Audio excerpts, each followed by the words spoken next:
आप देख रहे हैं फियर 99। फियर 99 में आज की कहानी हमारे साथ शेयर की है सुभाष जी और अरुण जी ने। तो सबसे पहले आपको धन्यवाद अपनी कहानी हमारे साथ शेयर करने के लिए। तो दोस्तों, आपने अभी तक हमारे चैनल को सब्सक्राइब नहीं किया है तो जल्दी से सब्सक्राइब कीजिए ताकि आपको अच्छी अच्छी कहानियाँ सुनने को मिल सके। मैं आपका दोस्त आपके लिए ऐसी ही कहानियाँ लाता रहूँगा। तो चलिए बढ़ते हैं आज की कहानी की ओर।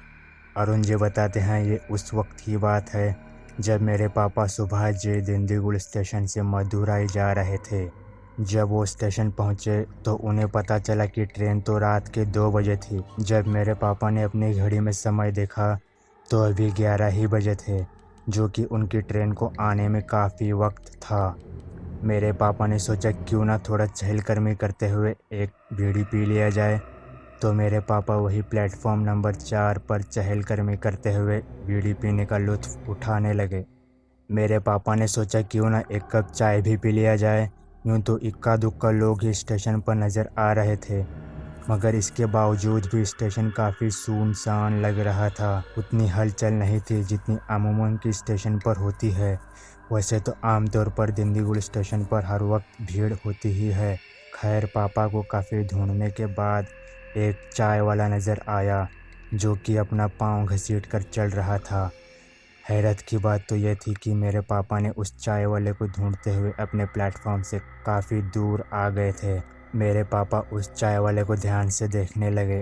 उसके हाथ में चाय की केतली तो थी, मगर हुलिये से वो आदमी चाय वाला लग नहीं रहा था। खैर, पापा को तो चाय से मतलब। पापा ने उस चाय वाले से कहा, भाई एक कड़क मीठी चाय देना। इस पर वो आदमी बोला, जो चाय इसमें है वही लेनी पड़ेगी, मीठी हो या कुछ भी हो, ये लो। मेरे पापा उस चाय को पीते हुए अपने प्लेटफॉर्म की ओर जा रहे थे, मगर चाय तो आम चाय जैसी ही थी। पापा ने उस आदमी को ध्यान में रखते हुए उस चाय को पीने में भी काफ़ी आशंका होने लगी। उन्होंने उस चाय को डस्टबिन में फेंकना चाहा। जैसे ही आगे बढ़े तो उस चाय वाले ने दस्तक दी और घूरते हुए सामने ही खड़ा रहा। अब मेरे पापा को मजबूरन वो चाय पीनी पड़ी। पापा ने जैसे ही चाय का कप अपने मुंह को लगाया तो वो आदमी वहाँ से गायब हो गया। पापा का उस चाय को पीने के बाद सर चकराने लगा। मेरे पापा वही अपने प्लेटफॉर्म से दूर बेंच पर बेहोश हो गए। इसी बीच उनकी ट्रेन की अनाउंसमेंट हुई, कृपया यात्रीगण ध्यान दें, मदुराई जाने वाली ट्रेन प्लेटफॉर्म नंबर 4 पर आ रही है।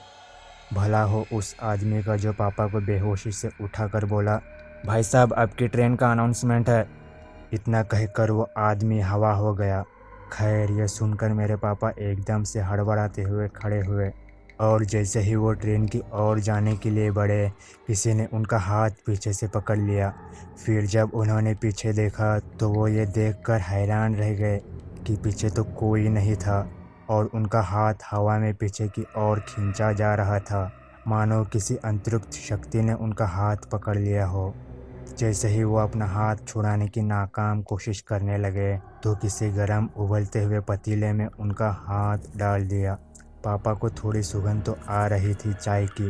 पापा दर्द से तड़प रहे थे कि इसी बीच उनके पूरे शरीर पर गर्म चाय डाल दी। मेरे पापा कभी न रोने वाले रो रहे थे कि इसी बीच मेरे पापा को किसी के कदमों की आहट सुनाई देने लगी, मानो कोई अपना पाँव घसीट कर चल रहा हो। पापा ने जैसे ही अपनी नज़र उठाकर देखा तो सामने सर कटा हुआ एक आदमी नज़र आ रहा था और जैसे ही पापा ने देखा तो दौड़ते हुए जाकर पटरियों पर गिर पड़े।